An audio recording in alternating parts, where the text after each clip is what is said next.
Bien. Hoy, como todos los domingos, pero tenemos un tema que tiene su profundidad y su dificultad en la mente finita de los seres humanos, pero estoy muy emocionado de enseñarlo porque sé que es algo con lo que todos batallamos. Ahora, sería imposible que yo trate de explicar esto que vamos a estudiar hoy en Hebreos 12 sin usar ejemplos con los cuales algunos se va a sentir identificado. Entonces, para cuidar sus corazones, nada más quiero decirles que yo no estaba pensando en nadie en particular. Simplemente estas son las cosas que pasan en la vida de los humanos y puede ser que se tenga unas y yo tenga otras. El texto arranca a partir del versículo 4 en el capítulo 12 de la carta a los Hebreos y vamos a leer hasta el versículo 11 en la Nueva Versión Internacional. Y dice así: en la lucha que ustedes libran contra el pecado, todavía no han tenido que resistir hasta derramar su sangre, y ya han olvidado por completo las palabras de aliento que como hijos se les dirigen. Hijo mío, no tomes a la ligera la disciplina del Señor, ni te desanimes cuando te reprenda, porque el Señor disciplina a los que ama y azota a todo el que recibe como hijo. Lo que soportan es para su disciplina, pues Dios los está tratando como a hijos. ¿Por qué? ¿Qué hijo hay a quien el Padre no disciplina? Si a ustedes se les deja sin disciplina, que todos reciben, entonces son bastardos y no hijos legítimos. Nada más para que ustedes entiendan el contexto en el que estamos estudiando, que era el Imperio Romano, ¿verdad? Habían personas que adoptaban como hijos personas, los hijos de los esclavos y demás, ¿verdad? Y son los que se refieren aquí, que si no reciben disciplina serían tratados como hijos ilegítimos, ¿verdad? Versículo 9: después de todo, nuestros padres humanos nos disciplinaban y los respetábamos. ¿No hemos de someternos con mayor razón al Padre de los Espíritus y viviremos? En efecto, nuestros padres nos disciplinaban por un breve tiempo, como mejor les parecía, pero Dios lo hace para nuestro bien, a fin de que participemos de su santidad. Ciertamente ninguna disciplina en el momento de recibirla parece agradable, sino más bien dolorosa. Sin embargo, después produce una cosecha de justicia y paz para quienes han sido entrenados por Él. Hablábamos la semana pasada que a partir del capítulo 12 encontramos muchos mandamientos, instrucciones prácticas que los cristianos estamos llamados a caminar en nuestra vida cristiana, valga la redundancia. Pero les decía, quería hacer énfasis de nuevo en que al llegar al capítulo 12, el autor ya ha ido tejiendo verdad tras verdad para que no encontremos simplemente un capítulo lleno de mandamientos los cuales sea demasiado difícil para nosotros seguir. Por ejemplo, desde el inicio de la carta, el autor ha sido intencional en presentar a Jesucristo como mayor y mejor que todas las cosas y que todas las personas de la creación. También la importancia a lo largo de la carta de hacer todas las verdades que encontramos que Dios ha prometido a sus hijos nuestras por medio de este Mesías, de Cristo Jesús, por el poder del Espíritu de Dios a través de la fe. En el capítulo 11 cerrábamos el capítulo de la fe y enfatizábamos en la importancia de que todo lo que hemos venido estudiando en la carta lo podemos hacer nuestros por medio de la fe que Dios ha depositado en nuestro corazón.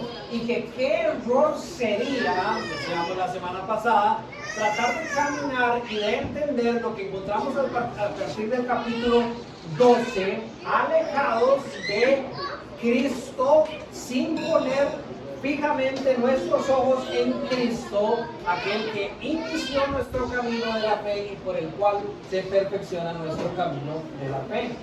Gracias a nuestra fe en Jesucristo, confiamos en que podemos despojarnos de todo peso y evitar enredarnos en el pecado para correr así la buena carrera bien, según la enseñanza de la semana pasada. Sabemos que podemos perseverar con gran número de personas que dan testimonio del poder de Dios, el mismo poder que hay sobre nosotros, para llegar al final de la carrera firmes sin perder el ánimo. Y todo esto lo podemos alcanzar solo con nuestros ojos fijos en Jesús. Solo con nuestros ojos fijos en Jesús. El versículo 4 del texto de hoy amarra la enseñanza de la semana pasada con lo que tenemos enfrente de nosotros hoy. Si ustedes se devuelven un versículo, es decir, el versículo 3, encontrarán que dice: consideren, tomen su tiempo para meditar en aquel que perseveró frente a tanta oposición por parte de los pecadores, para que no se cansen ni pierdan ánimo. En esta lucha, dice el versículo 4 de hoy, que ustedes libran contra el pecado, todavía no han tenido ni siquiera que derramar su sangre, haciendo ilusión a lo que Cristo tuvo que derramar mientras enfrentaba la oposición de parte de los pecadores. Y el llamado es: no dejemos de considerar a Jesús. No podemos devolvernos a todo lo que hablamos la semana pasada, pero parte de lo que somos llamados a considerar acerca de Cristo es la extensión de su lucha en la batalla contra tanta oposición. Su lucha, la lucha de Jesús ante la oposición que trae el pecado, lo llevó a los más altos sacrificios, incluyendo la muerte. Por lo tanto, no se cansen ni pierdan ánimo, dice el autor de esta carta. Lo que Cristo sufrió, puede que nosotros no lo lleguemos a sufrir, la muerte, por ejemplo, por el tipo de persecución que nosotros recibimos a donde estamos viviendo, pero no está prometido tampoco que no pueda pasar por parte de la persecución y del pecado. Pero la verdad es que así como Cristo perseveró, nosotros también podremos perseverar. Así como Cristo perseveró, nosotros podremos perseverar. La lucha que ustedes libran contra el pecado, dice el versículo 4. ¿Cómo podríamos entender, hacer una relación entre la lucha de Cristo del versículo 3 con nuestra lucha en el versículo 4? Cristo, a diferencia de nosotros, no tenía pecado en él. Es decir, en él no había pecado, él nunca pecó. Así que su alta oposición venía únicamente de parte de pecadores externos a él. Nosotros, en cambio, tenemos oposición de parte de los pecadores, de las personas que están alrededor nuestro, que nos van a causar sufrimiento y dolor a nuestras vidas, pero también una lucha interna contra nuestra naturaleza de pecado. Ahora, ¿por qué quiero hacer esta comparación? No permitamos confundirnos en creer que nosotros la tenemos entonces más difícil que Cristo. Que claro, Cristo perseveró, pero no había pecado en él. Pero nosotros tenemos además pecado en nosotros, entonces para nosotros va a ser más difícil. Jamás. No caigamos en ese error. Cristo, a diferencia de nosotros, recibió el odio del 100% de las personas en el mundo que caminan en contra de la voluntad de Dios. Cristo cargó, no, nosotros cargamos con nuestros pecados. Cristo cargó con los pecados de toda la humanidad en toda la historia. Los que pasaron y los que van a pasar. Él cargó con todos esos pecados y los llevó a la cruz. Cristo cargó con toda la ira de Dios descargada sobre él. Cosa que nosotros nunca vamos a experimentar por lo que Él ya hizo por nosotros.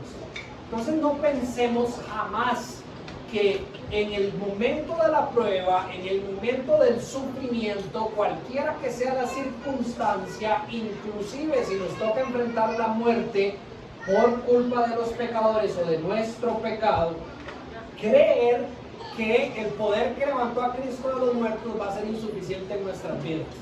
Que Cristo perseveró, pero puede ser que nosotros no. Recordemos que, como les vengo diciendo, el autor viene tejiendo todas estas verdades a lo largo de toda la carta. Desde el capítulo 4, del versículo 14 al 16, pero enfatizando en el 15, nos dice que no tenemos un sumo sacerdote que no pueda entender todas las cosas que nosotros estamos pasando, nuestras debilidades, sino uno que ha sido tentado en todo de la misma manera que nosotros, pero sin haber caído en el pecado. Estos hebreos estaban sufriendo diferentes cosas mientras vivían su cristianismo. Por ejemplo, persecución de parte de sus seres queridos. Dejar el judaísmo atrás dentro de una familia, recordemos que eran judíos y ahora se habían entregado al cristianismo, significaba persecución inmediata de sus seres queridos y expulsión del núcleo familiar. Obviamente esto se traduce a una expulsión de la tradición judía o del pueblo judío o de la religión judía. Es decir, todas las conexiones con las personas que querían y en la sociedad en la que vivían estaban siendo rotas y ellos estaban siendo echados, expulsados de esa situación. Además, tenían una exclusión o un trato terrible también de parte del Imperio Romano en estos tiempos. Por ejemplo, el Imperio Romano decía, o el emperador de Roma se declaraba el único Dios sobre todas las cosas. Ellos no compartían esa verdad, por tanto, los cristianos o los del camino, como se conocían en el primer siglo de la historia de la iglesia, eran considerados traición en el Imperio Romano y no tenían parte de los derechos del imperio y eran tratados como menos que animales prácticamente.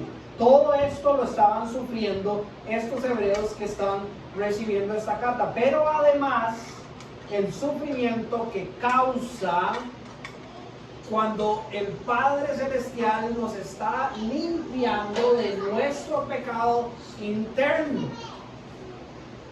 Me gusta la manera en que Juan, capítulo 15, presenta la ilustración de Jesús a sus discípulos. Jesús les dice que Él es la vid verdadera y cuando habla sobre el Padre, presenta al Padre como el labrador. Y dice que toda rama que en mí no da fruto, la corta, pero después dice, pero toda rama que da fruto, es decir, aquellos que estamos pegados a la vid verdadera, que es Cristo, la poda para que dé más fruto todavía. Y me recuerdo que hace muchos años, meditando en ese texto y como es nuestro caminar cristiano, me puse a pensar que de repente que aún le estén cortando, ¿verdad? Esas cosas que estorban que nosotros crezcamos mejor como cristianos, tienen que doler. No hay nada que una tijera, nosotros sabemos que siempre una mata, pero ellos no saben que una tijera corta y que duele, ¿verdad? Cuando el Padre nos está cortando, según la ilustración de Cristo, todas esas cosas que impiden que nosotros crezcamos como cristianos, eso causa un dolor. Duele cuando el Señor me está pasando por el fuego, en otro ejemplo de la Biblia, para purificarme como el oro. Está pasando por el fuego quema y duele, pero es para purificarme. Duele cuando el Señor me está quitando los ídolos para amarlos solo a Él. Todos nosotros somos una fábrica de ídolos y empezamos a poner nuestro amor en objetos o personas. Cuando el Señor nos quita, nos corta ese vínculo de amor mal ubicado, duele. A veces pueden ser los deportes, a veces pueden ser las cosas materiales, lujos, la esposa, los hijos, y el Padre no nos va a dejar ahí sino que nos va a disciplinar, y mientras hace eso y nos limpia esas impurezas para poder crecer y ser más como Cristo, eso va a doler. Duele también cuando el Señor nos castiga porque estamos practicando un pecado constantemente. Ya vamos a ver en la enseñanza bíblica que claramente permitir que un pecado reine en nuestro corazón va a ser algo que el Padre bueno no va a permitir y nos va a castigar como un Padre amoroso. Ya lo leímos en el texto de hoy. Duele cuando el Señor me demuestra que Él tenía razón y me toca vivir ahora el azote, que es la palabra que encontramos en la Biblia, de mis malas decisiones. Entonces, ¿cuál es el problema que encontramos en el capítulo 12? Probablemente estos hebreos cristianos parecen haber dejado de considerar a Cristo. Parecen haber olvidado por completo el testimonio de la palabra de Dios, según dice el versículo 5, ya han olvidado por completo el testimonio de la palabra de Dios que nos anima en la lucha contra el pecado. Estos hebreos parecen haber olvidado cómo en medio de la batalla contra el pecado, el Padre bueno está actuando y hace la obra perfecta que hace sobre sus hijos, y nosotros no deberíamos de caer en el mismo error. De Cristo habíamos estudiado en esta carta, capítulo 2, versículo 10. A fin de llevar a muchos hijos a la gloria, convenía que Dios, para quien y por medio de quien todo existe, perfeccionara mediante el sufrimiento al autor de la salvación de nosotros. Entonces, si vemos este versículo con detalle, podemos extraer varias cosas importantes. Número uno, no es que Cristo haya tenido pecado y que en algún momento en su vida Él logró alcanzar la perfección en frente del Padre, sino, y traten de ir dándole forma en su mente a estas verdades, sino que el Padre soberano utilizó como instrumento divino el sufrimiento que padeció Cristo por los pecadores para perfeccionar a Cristo, es decir, para formar a Cristo, para fortalecer a Cristo, para hacerlo crecer en sabiduría, como da testimonio la palabra, para así alcanzar los propósitos divinos que el Padre tenía sobre su Hijo y llevar a muchos hijos a la gloria. De nuevo, capítulo 2, versículo 10. Entonces, si aplicamos esta misma verdad a nuestra vida, podemos entenderlo algo así. No debemos olvidar que en medio de nuestra batalla contra el pecado externo e interno, el sufrimiento viene a ser un instrumento divino de bendición para nuestras vidas. Dios, por medio de la disciplina, causa sufrimiento a nuestra vida, pero esta es una marca de que Él está trabajando, de que Él nos ama y de que está buscando llevarnos en todo momento y a través de toda situación hacia su buena voluntad. En los tiempos de sufrimiento, en los tiempos difíciles de nuestra vida, no podemos olvidar esta verdad. La disciplina de nuestro Padre Celestial es una marca de que Él está trabajando, de que Él nos ama y de que está buscando llevarnos a su buena voluntad. Hoy no hay como 1, 2, 3 puntos. Sí hay unos títulos que va a ser intencional en que los que están apuntando los apunten, pero es más como que se tiene que ir construyendo la verdad a la cual vamos a llegar al final. Entonces, nada más para que no estén esperando los puntos así como tal. Cosas importantes que tenemos que tomar en cuenta sobre esta sección. Número 1 es una enseñanza general. El tema principal de esta sección es la disciplina de Dios. Yo siempre les digo que cada vez que ustedes se acerquen a la Biblia, lo primero que tienen que hacer es simplemente observar el texto. Que no cometan el error de leer un texto bíblico y decir, bueno, yo aquí lo que creo que Dios está diciendo es, no. Si lo queremos poner así un poquito rudo, a nadie le interesa lo que usted cree. A uno lo que le interesa es lo que Dios quiere enseñarnos, ¿verdad? Y lo mejor que uno puede hacer es poner de lado lo que uno cree y observar qué es lo que Dios está tratando de decirnos. Y a veces es muy claro. Solo en esta sección la palabra disciplina se repite por lo menos, dependiendo de su versión, 8 veces. Entonces uno sabe que lo que está hablando es de la disciplina. Dios está hablando de la disciplina que Él le da a sus hijos, de la disciplina de Dios. Ahora, hay algo complicado sobre este texto que es también importante ponerle atención. Y todo esto se los cuento porque yo quiero que cada día usted ore para que Dios le ponga esta inquietud de entender y de estudiar la Biblia de esta manera. Esto no es un llamado que está solo hecho para Dani, el pastor.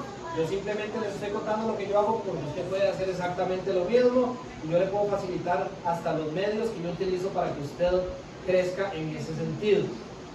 Cuando uno busca, cuando uno sabe que la palabra disciplina se repite 8 veces y que el texto está hablando sobre la disciplina de Dios, uno quiere entender mejor esa palabra. ¿Qué es disciplina en la mente del autor? ¿Qué es lo que Dios estaba tratando de comunicar a través de la palabra disciplina? Cuando usted busca esa palabra en el lenguaje original, de nuevo, una página web, usted podría tener acceso igual que yo, se da cuenta que la palabra que está siendo repetida aquí 8 veces puede variar entre castigo, disciplina, como se entiende en el español, instrucción, como todo lo que se usa para criar a un hijo, o formación. Si usted busca en un diccionario bíblico, de nuevo, todo el mundo tiene acceso a eso a través de internet, así como ustedes buscan la receta de unos brownies, pueden buscar la definición bíblica de la palabra disciplina, se van a dar cuenta que es una definición muy amplia. Disciplina es cualquier cosa que hagan los padres o los maestros para formar, corregir, cultivar y educar a los niños de modo que los ayude a desarrollarse y a madurar como deben hacerlo. Sigue siendo una definición bastante amplia que no necesariamente aterriza lo que nosotros deberíamos de entender a través de este texto. Entonces pasé a hacer un tercer ejercicio que todos ustedes pueden hacer muy fácilmente a través de internet.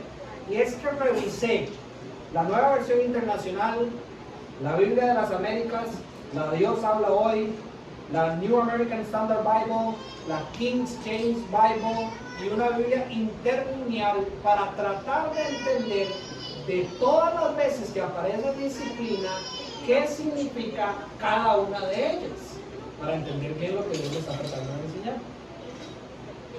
Y al final de cuentas se ve algo así. El texto ahora se entiende un poco mejor, porque lo que hay que leer, voy a leer el 4 y el 5. A partir del 6 sería algo así, bueno, la mitad del 5, perdón. Hijo mío, no tomes a la ligera la corrección o el castigo del Señor.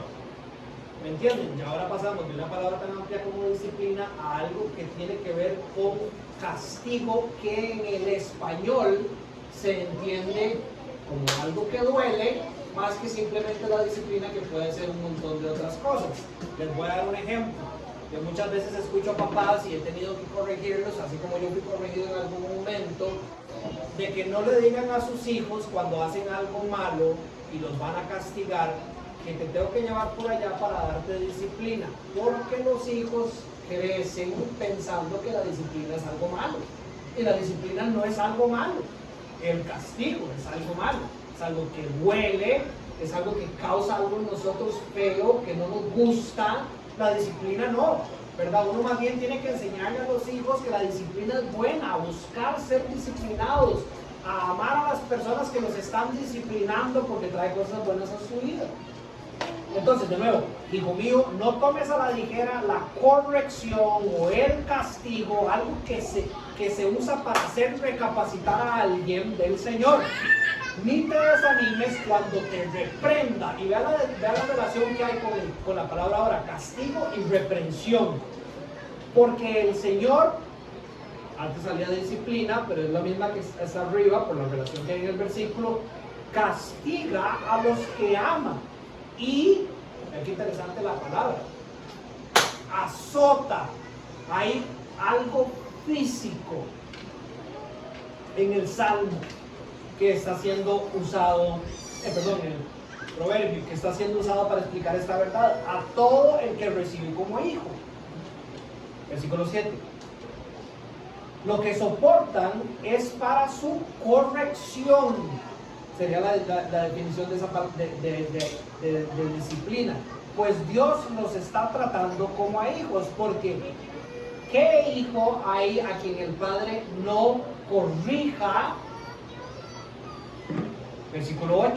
Si a ustedes se les deja sin disciplina, y ahora aquí si es en el sentido amplio, sin instrucción, sin enseñanza, sin corrección, sin todo eso, ¿verdad?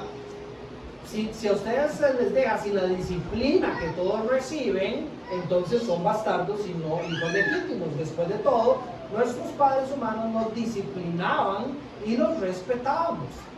¿No hemos de someternos con mayor razón al Padre de los Espíritus y viviremos? En efecto, nuestros padres nos disciplinaban, de nuevo, en el sentido amplio, por un breve tiempo, como mejor les parecía.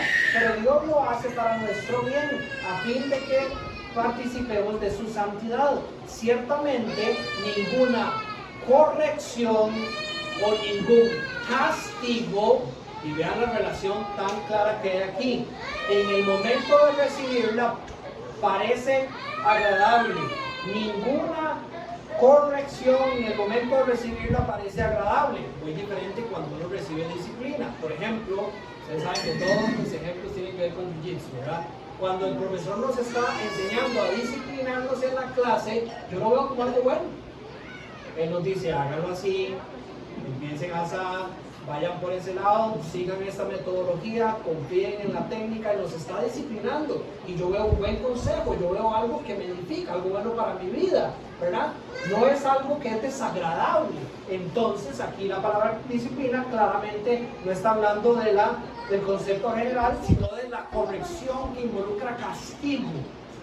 Ciertamente, ninguna corrección, castigo, en el momento de recibirlo, parece agradable, sino más bien doloroso. Sin embargo, después produce una cosecha de justicia y paz para quienes han sido entrenados por él. Espero que esto les haya ayudado a entender cómo uno puede profundizar para sacar la verdad de Dios que hay en el texto, y de ahí ahora empezar a sacar todas las otras verdades que podemos traernos para nuestra vida. Como por ejemplo, en la mente de Dios hay una perfecta armonía entre los responsables que somos de causarnos sufrimiento por la desobediencia, por el pecado, o entre los responsables que somos de causarle sufrimiento a otras personas, y la soberanía sobre esos sufrimientos con fines disciplinarios. Va de nuevo. Es una oración muy larga, entonces es difícil de seguir. Dice, dame misericordia. Pero es una verdad importante revelada en las Escrituras. Estas dos cosas van de forma paralela. Hay una perfecta armonía entre, número uno, los responsables que somos de causar los sufrimientos por el pecado, o los responsables que somos nosotros por causarle sufrimiento a otras personas por nuestro pecado. Paralelo a la soberanía divina sobre todos esos sufrimientos con fines disciplinarios. Básicamente lo que estoy diciendo es que de todo el desmadre que pasa a nuestro alrededor por nuestro pecado o el pecado de los demás, Dios hace maravillas divinas y lo usa como un instrumento de disciplina para nuestra vida, para hacernos crecer. Ahora, importante, notas aclaratorias. No estoy diciendo que en toda situación mala o situación de sufrimiento uno pueda empezar a pensar y decir, es por este pecado que yo hice, o por este pecado que hizo tal persona que me está pasando esto. Eso no es lo que estoy diciendo. Uno no puede hacer eso el 100% de las veces. Un claro ejemplo que vamos a ver más adelante también en la vida de Job. En la vida de Job, nadie, ni nosotros cuando leemos el libro, podemos irnos para atrás para decir, porque Job hizo esto, es que le pasó todo lo que le pasó. No se puede. Lo único que encontramos es una conversación celestial donde Dios decide instruir, edificar, formar, crecer a Job por medio de algo que ante nuestros ojos inicia de su corazón. Ni tampoco estoy diciendo que todo sufrimiento en nuestra vida va a ser por culpa de Dios. Es decir, que todo lo malo que nos pasa a nosotros es porque nosotros estamos siendo castigados por parte de Dios. Vamos a seguir con la enseñanza y más tarde vamos a abrir un espacio para preguntas, porque tiene cierta dificultad el tema relacionado con la soberanía de Dios. Pero es algo así, dentro de la soberanía de Dios, yo soy genuinamente responsable de mis actos. Es decir, bajo la sombrilla de que Dios es soberano de todas las cosas, Él me hizo responsable. Yo tengo libre albedrío, es decir, yo escojo genuinamente lo que hago y lo que no hago.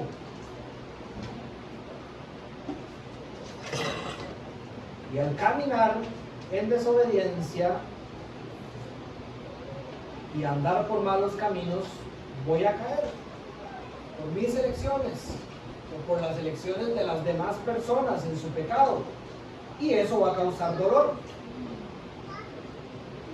Pero tampoco debemos de dejar de confiar en que Dios, según la Biblia, dispone todas las cosas que pasan en nuestra vida para el bien de quienes lo aman, los que han sido llamados de acuerdo a sus propósitos. Entonces, de nuevo, un pastor en San José una vez, cuando yo era muy joven, lo puso así, a mí nunca se me va a olvidar, Ricardo Salazar se llama.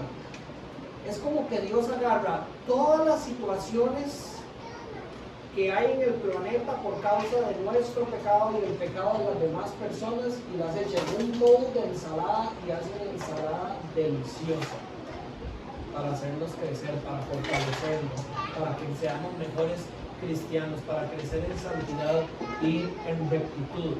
Nosotros no entendemos cómo esto pasa, pero dentro de todas nuestras decisiones donde desobedecemos, donde pecamos, y las decisiones de las personas que hay alrededor de nosotros que nos afectan y nos causan dolor, está un Dios soberano que agarra todas esas cosas y las utiliza para nuestro bien. Esa es la promesa que encontramos en Romanos 8:28.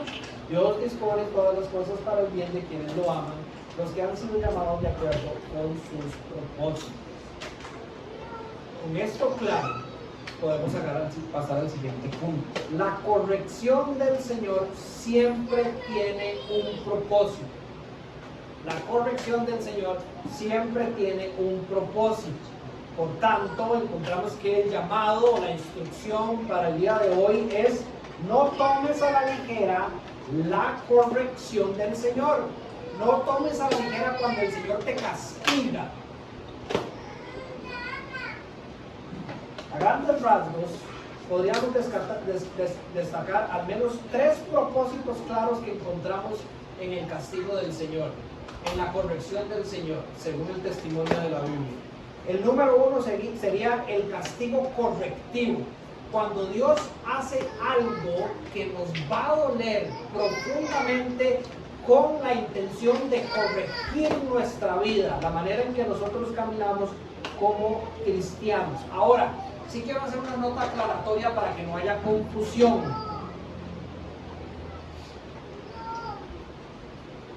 El castigo en la formación de Dios como Padre no tiene nada que ver con el castigo de Dios como juez.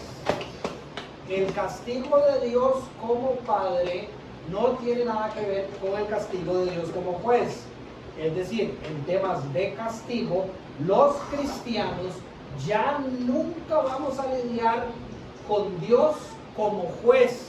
Ya hemos sido perdonados por la obra de Cristo Jesús y nunca vamos a estar en el tribunal celestial para que el juez dicte sentencia de que si vamos al infierno, ¿verdad? Ya en ese tema todo ha sido pagado y resuelto a través de Cristo Jesús en nuestras vidas. Eso es lo que nos hace cristianos, nuestra fe en esa verdad.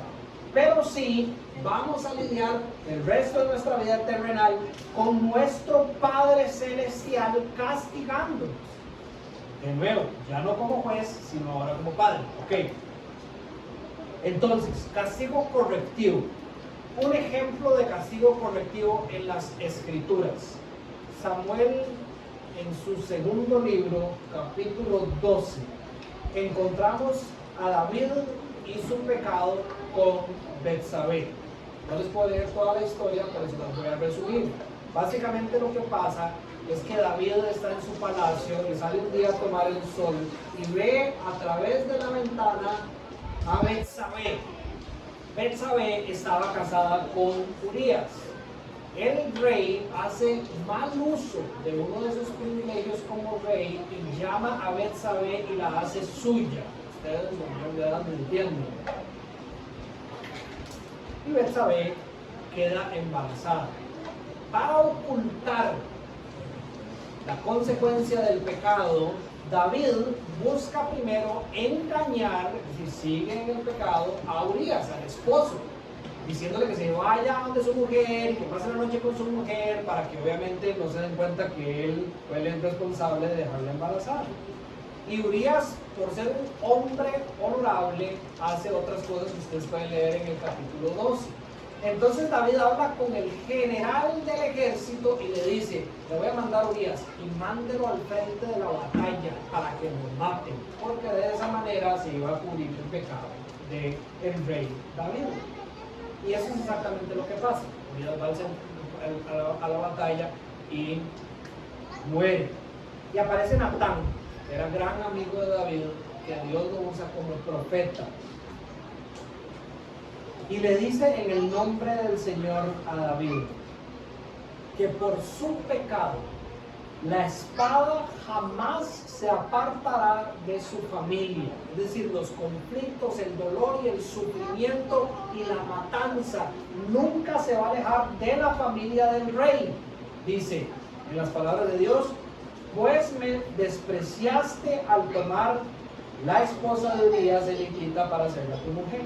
Y después le dice que yo haré que el desastre que mereces surja, dice ahora, de tu propia familia. Y dice: y ante tus ojos tomaré a tus mujeres y se las daré a otros.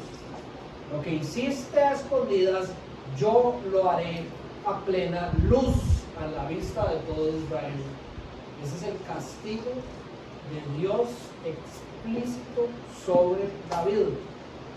David reconoce su pecado y declara: he pecado contra el Señor, y se arrepiente de corazón. Vean la relación entre un padre amoroso que castiga para corregir, ¿verdad?, con un cristiano. Estamos hablando con uno salvo.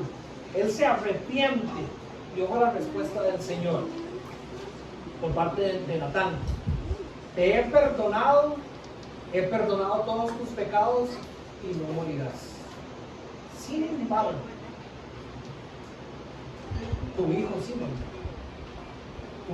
morirá, pues con tus acciones has mostrado desprecio a el Señor.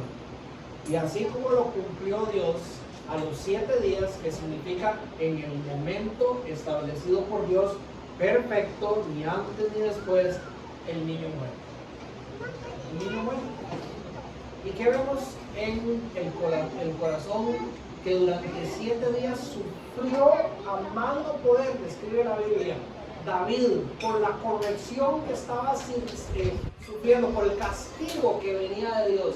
¿Qué vemos después?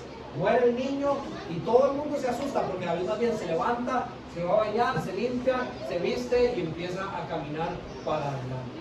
Vemos una vida corregida. Vemos a David siendo un hombre diferente. Va y busca a Betsabé y ahora sí la hace oficialmente su esposa y la empieza a honrar como estaba llamado a hacer desde un inicio, cosa que no hizo. Y el padre amoroso, cuenta la historia más adelante, De esa unión, el hijo que sale al ¿sabe quién es? Salomón. El gran rey Salomón es el hijo que nace más adelante, producto de David. ¿Y Betsabé? Dios hace algo lindísimo a través de la restauración y a través de la corrección del pecado de David. Pero hubo un castigo correctivo que causó dolores y consecuencias horribles por los cuales David tuvo que pasar. Otro ejemplo de castigo correctivo que encontramos en el Nuevo Testamento es en 1 Corintios capítulo 11, cuando Pablo está instruyendo a la iglesia de Corinto, una iglesia rica en sus dones espirituales, sobre cómo practicar la cena del Señor. Dice que hay un montón dentro de la iglesia que se están aprovechando y en vez de hacerlo con sentidos espirituales, llegan el día de celebrar la cena del Señor, se quieren comer todo el pan, se quieren tomar todo el vino y se están enfiestando. ¿Y qué es lo que le está pasando a estas personas que, de nuevo, son personas dentro de la iglesia? No podríamos asumir que está hablándole a no cristianos. Se están enfermando, les están pasando cosas dolorosas y algunos de ellos, dice Pablo, hasta han muerto, como castigo correctivo de Dios para la iglesia y para las personas. Ahora, de nuevo, los propósitos de Dios con estos castigos no es alejar a sus hijos, es acercar a sus hijos. Cuando Juan Felipe, Ana Paz o María Clara necesitan recibir un castigo por parte de sus padres, nosotros no los expulsamos de nuestra familia cuando los castigamos, sino que nuestra intención es corregir su conducta por medio del castigo correctivo y que más bien estén más cerca de la familia. Es corregir ese tipo de comportamientos porque según entendemos como Dios nos manda a caminar, esos comportamientos no pueden seguir. Hay un castigo correctivo para buscar que ellos caminen junto con la familia en los caminos del Señor. Así como nuestro hijo le cuesta entender lo bueno que es el castigo, así por fe nosotros tenemos que confiar en que el castigo del Señor es colectivo y es bueno para nuestra vida. Tenemos que confiar en ese momento. Salmo 89, 30 al 34 dice: si sus hijos abandonan mi ley y no viven conforme a mis ordenanzas, si violan mis estatutos y no cumplen mis mandamientos, con vara castigaré su iniquidad y con azotes su maldad. A mí me parece muy interesante. Hoy no puedo entrar en este tema. Les puedo compartir varios temas sobre cómo entra la parte física en la corrección, en el castigo correctivo, pero me parece muy interesante que el lenguaje bíblico sí es muy claro en la parte física, es decir, no habla simplemente de cosas habladas y de time outs, hay otros temas envueltos con los hijos de Dios, no con los que no son hijos de Dios, con los hijos. Con vara castigaré su iniquidad y con azotes su maldad. Con todo esto jamás les negaré mi gran amor. Esto es paternidad 1-1 para los cristianos, ¿verdad? Estas son verdades que nosotros podemos aplicar fácilmente como padres, como madres, con nuestros hijos. Castigamos su iniquidad, no podemos permitirla. Hay azotes por su maldad, pero en medio de todo eso, jamás negaré mi gran amor, ni mi fidelidad les faltará.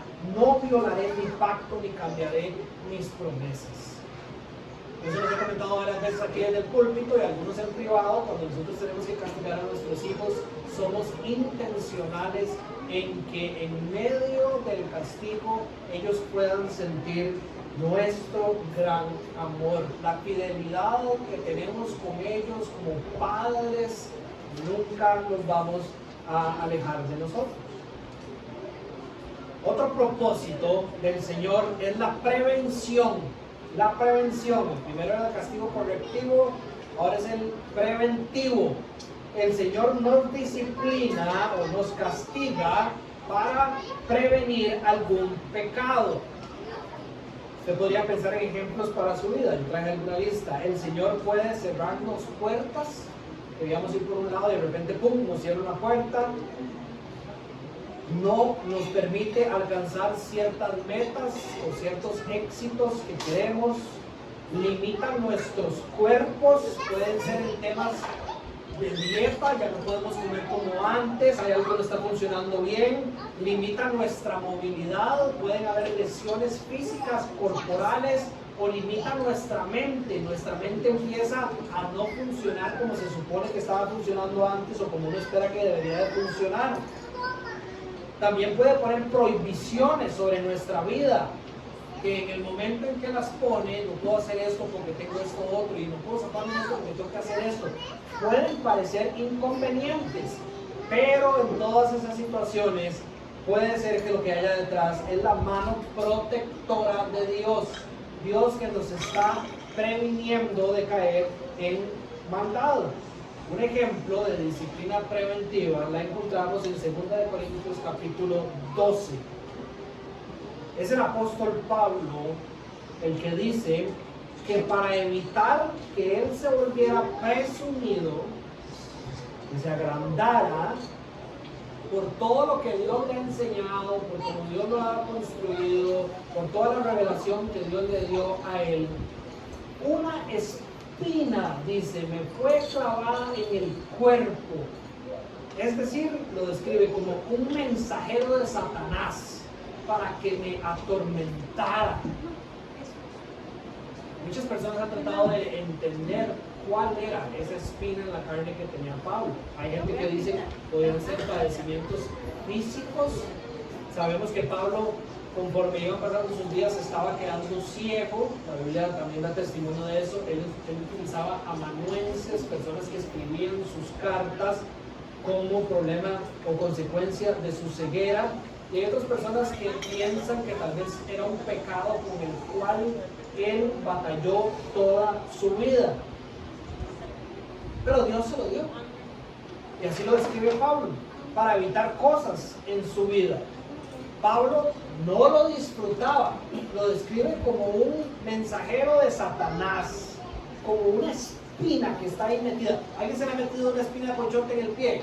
Le queda el pedacillo ahí, ¿verdad? En la playa. Entonces uno está caminando y y no se le sale, es molesto. Imagínense esta espina que Pablo describe como un mensajero de Satanás que lo atormenta, dice.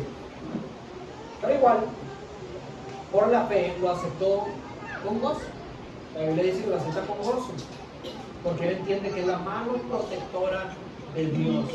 Dios se lo puso ahí para evitar que él cayera en pecado, volverse agrandado o presumido. Él sabía que a través de esta disciplina preventiva el Señor estaba haciendo algo bueno y lo estaba llevando a ser mejor. A nosotros muchas veces nos cuesta ver la mano protectora del Señor en nuestras vidas. Nos cuesta ver cómo el Señor está previniendo cosas en nuestras vidas. Por ejemplo, estamos batallando con temas mentales que nos hacen sentir débiles. Y nos duele lo que estamos sintiendo, no entendemos por qué me está pasando esto a mí. Y a través del tiempo yo he escuchado testimonios de personas que me dicen, hoy he podido entender que la debilidad que Dios me ha mostrado en mi cuerpo me ha llevado a depender de Él. A entender que la fortaleza que yo necesito para vivir no puede venir de lo que yo puedo producir en mi mente o a través de mi físico, sino de lo que Él me da. O por ejemplo, ¿por qué es que no me dan ese trabajo que tanto quiero? ¿O por qué es que me cuesta alcanzar tanto aquello que quería? No sé si un carro, una moto, una casa, algún proyecto que usted tenga en su vida. Yo digo, ¿será que el Señor nos está cuidando de algo? ¿Será que el Señor sabe que si usted tiene eso, usted lo va a idolatrar? ¿Lo va a poner en el centro de su vida en vez de Él? O a veces simplemente las cosas no salen, ¿verdad? El apóstol Pablo iba a evangelizar y a plantar iglesias por todos lados. Un día el Espíritu Santo le cierra las puertas y previene que él entre a un lugar y agarra para otro lugar. ¿Será que el Señor, cuando nos cambia el camino o nos cierra ciertas puertas que se sienten tan incómodas conveniente, está corrigiendo un rumbo en mi vida que no es el que Él quiere, aunque parezca algo bueno, ¿verdad? Yo siempre he dicho que cuando a uno no le alcanza el tiempo durante la semana para hacer lo que Dios le mandó a hacer, hay diferentes razones, pero esta es una de ellas. Puede ser porque usted está haciendo un montón de cosas buenas que no le tocan.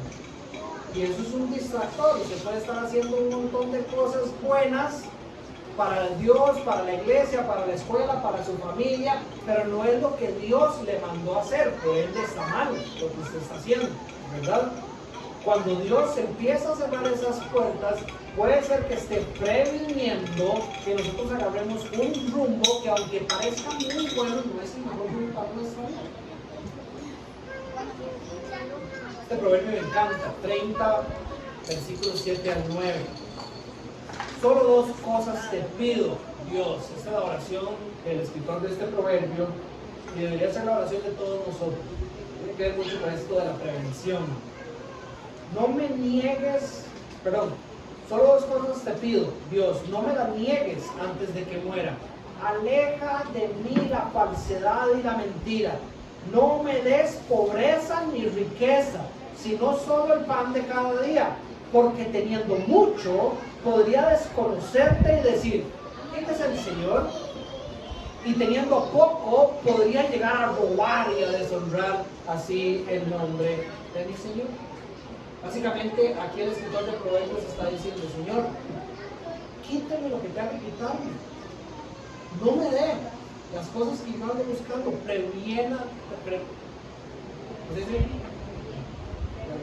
Prevenga que por esas cosas, prevenga que esas cosas vengan a mi vida para que yo no caiga en un lugar donde vaya a deshonrar tu nombre. Y otro de los propósitos detrás de la disciplina de Dios es la educación. ¿Cómo llegamos a conocer a Dios en medio del sufrimiento?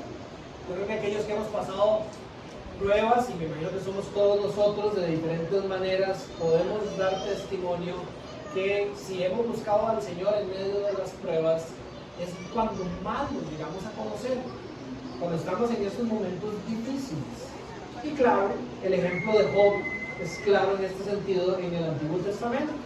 De Job se dice en el versículo 1 de este libro que era un hombre perfecto y recto, temeroso de Dios y apartado del mal. Pero al final del libro de Job encontramos un Job dando un testimonio que prácticamente él nos hace pensar que antes ni conocía a Dios comparado con lo que lo conoce ahora. Alguien escribió esto: Job no aprendió durante sus sufrimientos la razón para ellos, sino que Dios es supremamente grande y maravilloso. Aprendió cosas demasiado maravillosas que no comprendía y le confesó a su Señor: de oídas te había oído. Ojo que esto está diciendo que al principio del libro se describe como perfecto, recto y temeroso de Dios. Ya en el capítulo 42 dice, de oídas te había oído, mas ahora mis ojos te ven. Por tanto, me aborrezco y me arrepiento en polvo y ceniza. Cuando finalmente reconoció la soberanía, omnipotencia y bondad de Dios en todo, fue por la fe. Pudo ver a Dios con verdadera claridad. Es un propósito de la disciplina del Señor, enseñarnos. Después de leer lo que le pasó a Job y leer cómo termina el libro de Job, hay algo dentro de mí que dice, ¿cómo me gustaría que me pasara todo lo que le pasó a Job si al final yo puedo decir lo mismo que dijo Job? Es decir, que pase lo que tenga que pasar, Señor, disciplíname de la manera que tengas que decir. Claro, en estos momentos, cuando uno hace esa oración, uno dice, claro, como que se hace chiquitito y todo. Disciplíname en todo lo que tengas que disciplinarme para que al final de mis días yo pueda decir, te conozco, Dios.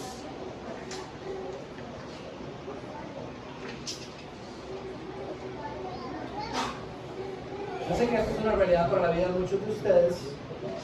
Es a través de los tiempos de corrección y disciplina divina que hemos podido conocer poderosamente a Dios. La disciplina de nuestro Padre Celestial es una marca de que Él está trabajando, de que Él nos ama y de que está buscando llevarnos en todo momento a través de todas las cosas a su santa voluntad. Más bien la pregunta sería, ¿vamos a desanimarnos cuando Él nos reprenda? Cuando nuestro Padre Celestial nos esté disciplinando. No, y ese es el llamado. No te desanimes ante la reprensión del Señor. Ustedes saben cuál es la definición de la palabra reprensión. Vean qué interesante. Dice, propiamente, convencer mediante una evidencia sólida y convincente, particularmente una evidencia que expone lo que es malo y lo que es bueno. Es decir, básicamente lo que el autor está diciendo, no te desanimes cuando Dios te permita ver con fundamento que lo que estabas haciendo está mal y cuáles son los buenos caminos. ¿Cómo nos vamos a desanimar en medio de la prueba, en medio del castigo, si sabemos que al final de cuentas lo que vamos a poder ver es el buen camino de Dios? Y darnos cuenta, como si lo cuenta Job, de que tal vez estábamos sucios y llenos de error. ¿Cómo vamos a desanimarnos? ¿Cómo la vamos a tomar a la ligera? Menospreciar la disciplina del Señor entorpece la voluntad de Dios para nuestras vidas. Podríamos desaprovechar las oportunidades que nos da para crecer y fortalecer nuestra fe. Alguien escribió esta verdad muy bonita. No es necesario que el Hijo de Dios desmaye por la disciplina divina. Dios nos la dio para fortalecernos, no para debilitarnos, para animarnos, no para desalentarnos, para edificarnos, no para derribarnos. Hoy podemos salir con esta verdad en nuestro corazón. La disciplina y la corrección y los azotes del Señor son una muestra de que somos sus hijos amados. Son una muestra de que somos sus hijos amados. El Señor disciplina a los que ama. Él azota a todos los que recibe como hijo. La disciplina va a pasar en la vida de todos ustedes. El castigo divino, nadie es perfecto, va a pasar. Vamos a pasar por momentos de sufrimiento y dolor. Entonces, qué importante que entendamos bien esta verdad. Él nos está tratando como un padre amoroso trata a sus hijos. Qué gozo es el que se descubre cuando empezamos a pensar en que todo lo que sufrimos hay un propósito divino y hermoso detrás de ello. Qué gozo los que podemos ahora volver a ver atrás y ver cómo la verdad ha sido derramada sobre nuestra vida por medio del sufrimiento y la disciplina. Todos podemos ver cómo Dios ha corregido un castigo en mi vida por medio de la disciplina dolorosa. Todos podemos ver cómo Él ha prevenido que cosas pasen a través de su disciplina. Todos podemos dar testimonio de cómo Él nos ha enseñado sobre su poder, sobre su soberanía, sobre su control, sobre su sabiduría, sobre su verdad, por medio de actos de disciplina.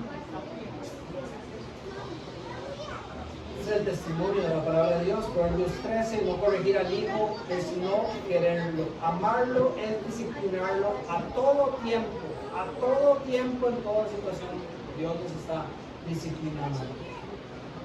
Proverbios 23, no dejes de disciplinar al joven. Si lo castigas con vara, no se morirá. Es decir, papás, si castigan a sus hijos, ninguno se va a morir. Castíguenlo con vara, dice el proverbio, y así más bien lo librarás de la muerte. Eso es lo que dice. Proverbios 29, la vara de la disciplina imparte sabiduría. ¿Cómo no vamos a someternos a la disciplina del Señor, que según el testimonio que vemos en la palabra, lo que hace es impartir vida, hace que su santidad sea nuestra santidad, que caminemos por caminos de rectitud y que al final podamos disfrutar el fruto de la paz? Nuestros padres terrenales, sabemos que hay buenos ejemplos y malos ejemplos, pero si pensamos en los buenos ejemplos, por un corto tiempo hicieron lo mejor que podían. Dice, Dios siempre hace lo mejor. Siempre, todo lo que viene de Él, si nos hacemos la pregunta adecuada en toda situación, Señor, ¿qué me estás enseñando a través de esto que me está pasando? ¿Hay algo que me duele? ¿Cuál es la verdad detrás de todo esto? ¿Qué hay en mi corazón? Esto que estás quitando, esto que estás cortando de mí, duele, pero es bueno, puedo confiar en eso. Muéstrame lo que es para darte gloria. Esa es la posición en la que estamos aquellos que estamos siendo disciplinados, y el texto cierra con esa promesa: no va a haber otro fruto a través de la disciplina que no sea la rectitud y la paz de Dios para nosotros. Abracémoslo, no volvamos a ver a otro lado, abracemos la disciplina del Señor. Muy bien, si alguien tiene alguna pregunta, es un tema interesante. En la mañana salieron algunas dudas.